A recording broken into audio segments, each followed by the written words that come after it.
Wellness Farm Conversations. Sadiq Mugisha here.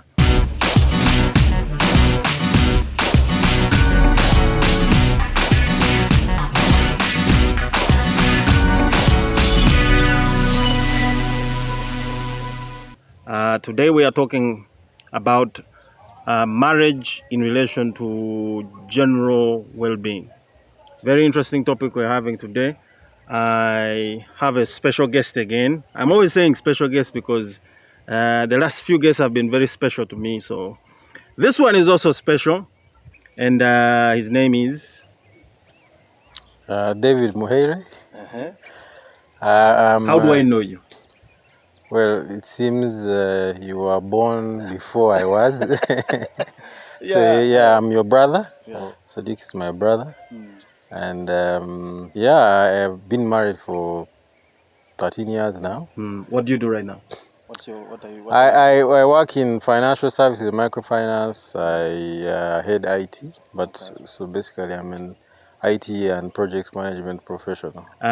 Today's topic is very interesting because he has more experience in it. He's been married, he was just telling me he has married 13 years. I think that's a huge milestone, bro. I mean, it's not something you should take for granted. Yeah, I think so too. Yeah. So today we want to talk a lot about how marriage is strongly linked to your general well-being. More specifically, I believe emotional well-being. And I think he's the right person to be discussing this. You said you've been married 13 years. What year did you get married? So I got married in 2011. Probably was about 27 thereabout. Which would be young maybe by many standards, but it always seemed like a natural fit for me. Once school is done, you start working, marriage seemed like the next option, and it wasn't a difficult choice for me in getting married. So been married that long, and I say it's been successful. Marriage is marriage. It has. I understand what you mean. You say it's the right thing to do, especially if you're working and you finish school and everything. Not everyone thinks like that. Like there has to be a reason why you believe you needed to get married, because a lot of people want to get married, and of course a lot also don't necessarily want to get married because they feel like they don't have the resources yet to get married. But for someone to actually say, with resources or without resources, I need to get married, it takes a very special way of thinking. Where of the two were you? Yeah, so for me, I think it seemed like the next rightful step to take. I growing up, I wasn't as controversial in terms of. I would say I was a normal child. Didn't maybe give a lot of headache to the parents, so marriage seemed quite natural for me. But also, I think there's a different type of contract between you being married and not being married. It sets some clear rules, and you know that you're committing to someone, not just as people but legally as well, and that kind of removes certain roadblocks. You don't have to be worrying about whether the person you're with, what the parents will think, or whether you are doing anything outside certain rules and norms. You've satisfied those norms, and then you can focus on building a life together. And that also provides some closure to your wife and to your partner in terms of expectations.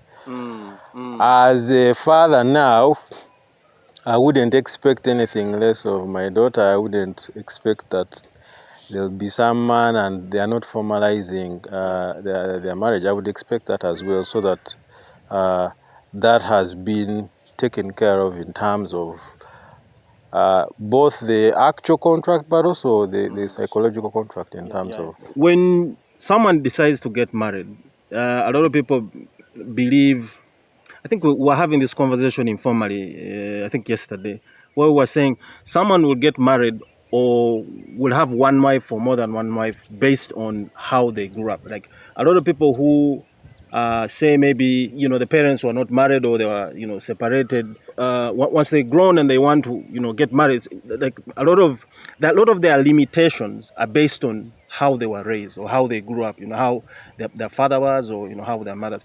Like how was that important for you before you took that decision to get married? Well, I think many people are shaped by, growing up, what type of marriages their parents were in. And that one or two things happens. Either you want to emulate your parents' marriage, or you definitely don't want to do what they did. If for example, your father was in a polygamous marriage and you didn't like it, you make that conscious decision that when you grow up, you don't want that, because you have seen how it affects you as a person and your family. We were fortunate enough, our parents were together. It was a normal marriage, that's what I would call it.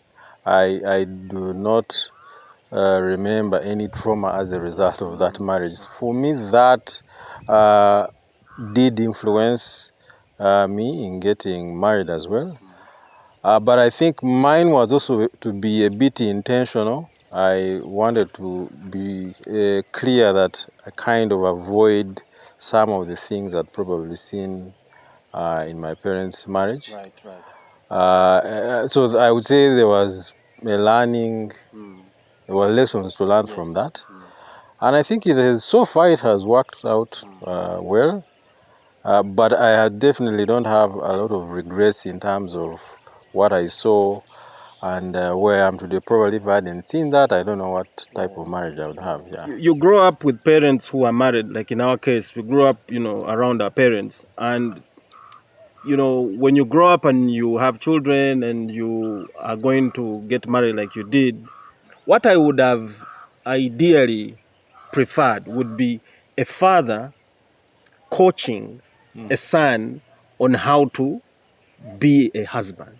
Like that would be ideal. Of course, it is ideal, but that would be ideal because there are things that you are reading, but they may not necessarily be the case for you if you're reading them, and then using them, when you're getting married. However, if you hear it from the horse's mouth and they say, you know what, my son, you need to do this, avoid this, don't do this, don't do this. I mean, they don't really have to give you like an entire master class, but at least if they guide you and say, listen, you need to do this and this and this and this, it kind of, helps. I think that would help. Would you do the same thing for your children? I would. And in other cultures, that's why you have a singer who coaches the lady.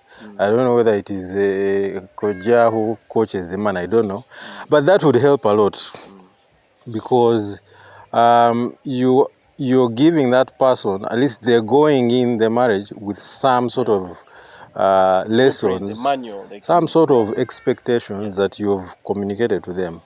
And they will experience for themselves, obviously, but at least they go in knowing the pitfalls and the things that people need to look out for. It's always something that we definitely, that's grooming, that's coaching. As much as possible, I think parents should do it. In as much as it's not even just about marriage, even about sex and, finances. Those are things that we don't hear about. I at least didn't hear any of those from. I think in general, like typical African people tend to stay away from those topics, and yet they are very crucial for someone's spirituality as well. And how they succeed in their life, including marriage. So many people will start a marriage, but then they may not necessarily have the right tools on how to maintain and how to run those, marriages. Not because they are weak or not because they don't understand, but life happens during marriages, and like you were saying earlier, there's so much pressure. A lot of things happen in the marriage, and you have to have your head really screwed on right for you to maintain a marriage for 13 years, my brother. So I wanted to know, how do you maintain a marriage? Well, I think it starts with the selection. We do interviews when we are hiring people for jobs, because you don't just bring someone and give them a job. You screen them. You want to make sure you've picked the right person for the job. I suppose it's a shame, but the same should apply to marriage. Even when you're picking your partner, you must tick those boxes that screen them. Give me an example of what you need to be taking. Okay, so for starters, you've got to look at a person and say, okay, will this person build me or not? Or do you like just a certain aspect of them? I think people have different reasons. All reasons may be justified, but you need to be able to see if you're going to be able to live together. Because it's easy to, you're my brother, but I'm sure if we live together, we may fight after a while. Well, So no, even we relatives. would fight immediately in the first Exactly. 5 days. So imagine this is someone you've not lived with and you're supposed to live with them. So you need to be able and to, not just live with them, but you're forever. going to live with them forever. So you need to be able to pick a person that you will be able to tolerate. And people need to understand that love is a big factor, but love is not feelings. It is not that I feel like I love that person. Love is you care, you do things for the person. Feelings can go. Now, if feelings go, then what? Does it mean you end the marriage? does it mean the marriage ends? Does it mean the love goes? So I think people need to be able to understand that it's not about feelings. The feelings will come and go, but being able to tolerate that person, if they make up a big percentage of what you think is valuable in a marriage, that's good, because you also have weaknesses. So if you're able to tolerate them, I think that's so pick a person you think you can tolerate, and then the rest you'll work. You can work on along the way. But also, counseling is important. In our marriage, we kept going for counseling sessions whenever married couples were going to get married. We'd still go just to. It does bring out. It serves a certain purpose. It's guidance. It is remembering those things for which you entered the marriage in the first place. So that reinforcement of the counseling is important. So as often as you can, even if it is once every 2 years or so, attend those classes for newly marrieds. It does help you put things in perspective. I think have some ground rules on finances. It's always a very sticky subject. Different people will handle it differently. Ours was pretty much agreeing on some sort of monthly budget and ensuring that I take care of certain things. My wife also does take care of certain things. And the reason for that is because she works, but at the same time it builds her self-esteem as well. I can't come in the house and say I'm the one who does this. I pay the bills here. I pay the bills here. She also pays what? Some bills. So that creates respect and for both of us. The element of finance in a marriage, it's like one of the things that are very underestimated. How important is the finances? Because you kind of talked about it, generally, but how I feel like you're not highlighting a little bit, in detail how crucial finances are in a marriage.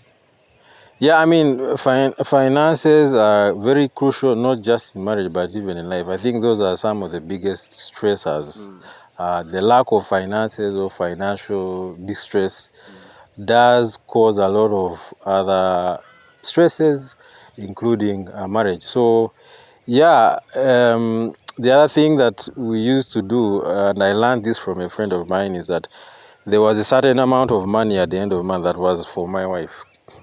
I didn't care what she used it for, it was hers. Whether it is for her hair or what, it was her money. There's something about that, and I think women like that type of thing. But you don't care what it does, you give it to her. It's like a stipend. Yeah, it's like a statement.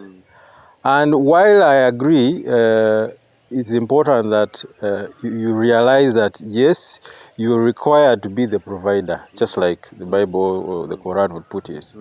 So as much as possible, ensure that you're able to earn, because once you stop earning or once you can't earn, even when your wife provides, that alone may rub you the wrong way. It's a funny thing how that is.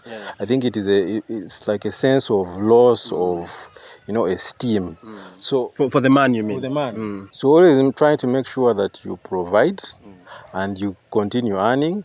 Yeah, there will be those situations where you either you have no job and then the woman can come in at that point. That will be helpful. But try and ensure that you maintain that role. Otherwise, you almost lose your sense of self and worth as a man whose role it is to provide. My wife may not comprehend, say, if there's a certain amount of money I have, in her mind, I may still have that money, even when you've taken care of certain expenses. Okay? So she might think that you still have 500,000, maybe even a week later, yet their expenses have been taken care of. So these are things that you learn along the way, and you realize that we handle these things differently.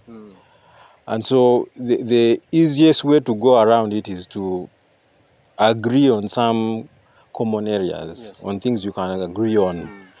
And that I've seen is usually a clear budget on all aspects of your life.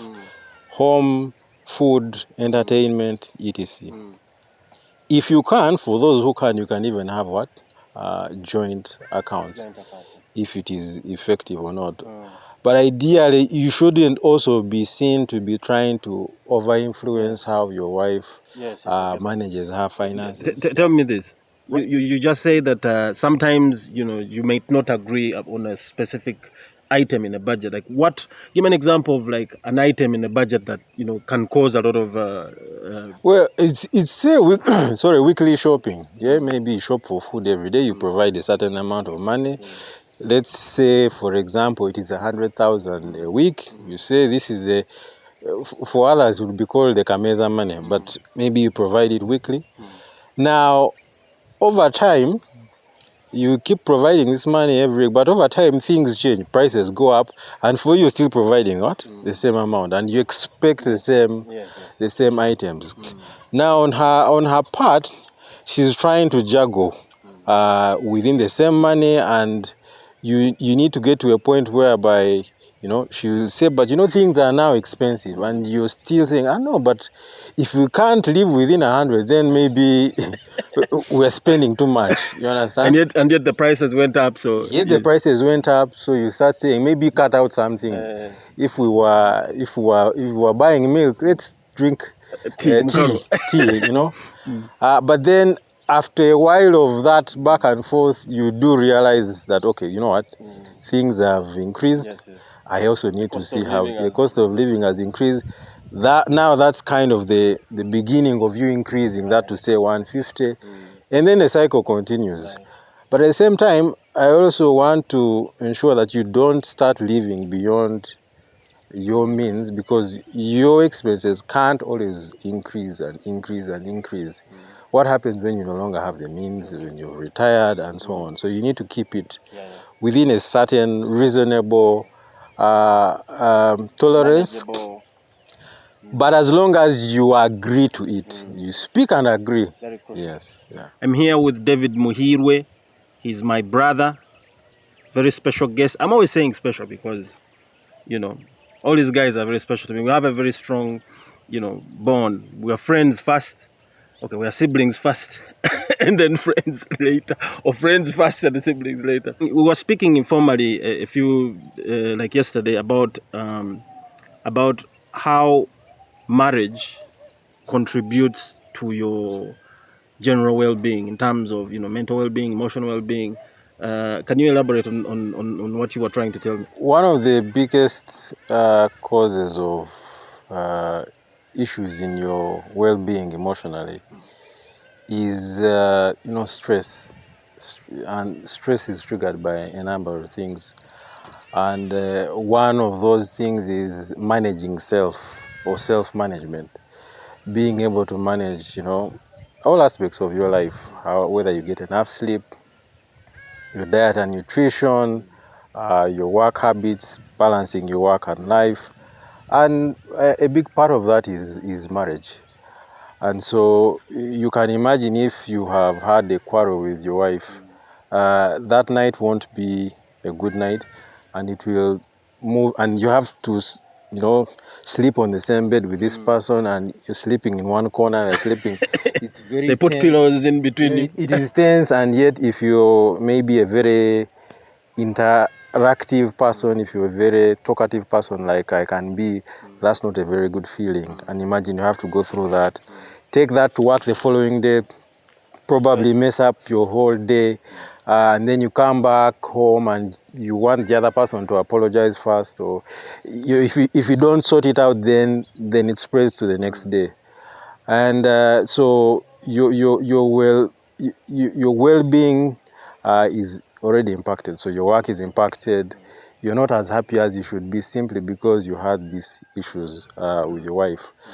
And I think we we need to be able to respect each other in a marriage, whether you are older than your partner, whether you are more qualified. The fact that this is the person that you confide in, this is the person you talk to, means that there's a certain level of respect that needs to be accorded to them. And that means understanding things that annoy them or piss them off, and not deliberately trying to piss her off as a result. One of the things I've seen and I know is that I think when, as men, we go out and enjoy ourselves, if it is a routine where you come back late, it's really a difficult thing for women. Imagine you're out there, it is 3 a.m. and the woman, your wife, is back at home. I mean, probably she's not sleeping, she can't sleep, she's not sure. It's it's one of those things I believe that would impact a marriage. So that shouldn't be a habit. If you can, go out with your wife. And by the way, you need to be looking out for new things that you can do.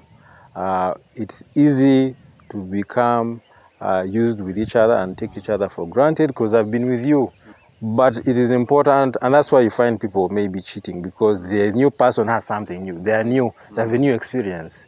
They have new things that this person is not seeing. So do new things with them, whether it is travel, if you love to travel, whether it is whatever type of experiences that you do, as long as you keep it new, I think that does help. I went all in, well knowing that this is the price of marriage.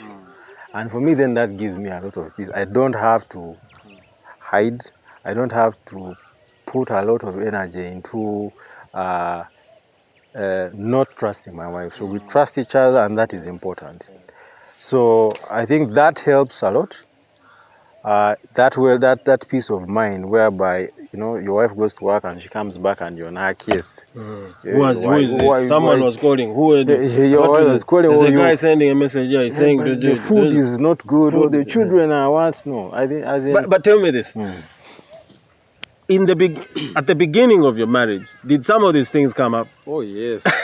I need to know about that, because I think what we talked about earlier about our parents. At the beginning of our marriage, I realized I was being like my dad, because he used to come back home and he's making noise about everything. This is not in order. This is disorganized. Who touched this? Whose turn was it to wash the utensils? Why are they not washed? Exactly. So I realized pretty after a while that my wife was withdrawn, and then she told me that like she doesn't even enjoy when I come back from work. Because I started realizing I had become that, and we spoke about it. We had even kind of, I would get annoyed and sleep in another room. But then after we spoke about it, I kind of realized, I went back. I'm like, okay, I hope I'm not being like my dad. But then I didn't want, you can't blame that on. You're an adult. You need to take responsibility of your own life. You need to know the right thing to do. So we took deliberate steps. We even had at the time there was, I think, an NGO that had some sort of game for married couples, and then we wrote down. I think we still have those lists of the things we liked about each other, and then we realized, man, there's a lot more we like about each other than the things that piss us off. So we always talk about that period every time. We're like, man, what was happening then? And I think having that at the back of our minds has helped us kind of, control ourselves and think of the other person, empathize and think of what does this do to them. Yeah. Wellness Farm Conversations, Sadiq Mugisha, still speaking to David Muheirwe. David Muheirwe is my brother. He's a IT consultant. Is it right for me to say that? I'm an IT and project management professional. Professional. Yeah. You're not a consultant? I'm not consulting yet, but I can do consulting. Okay, great. And we're talking about marriage and how it impacts your general well-being. Some very interesting gems that is throwing out at us here.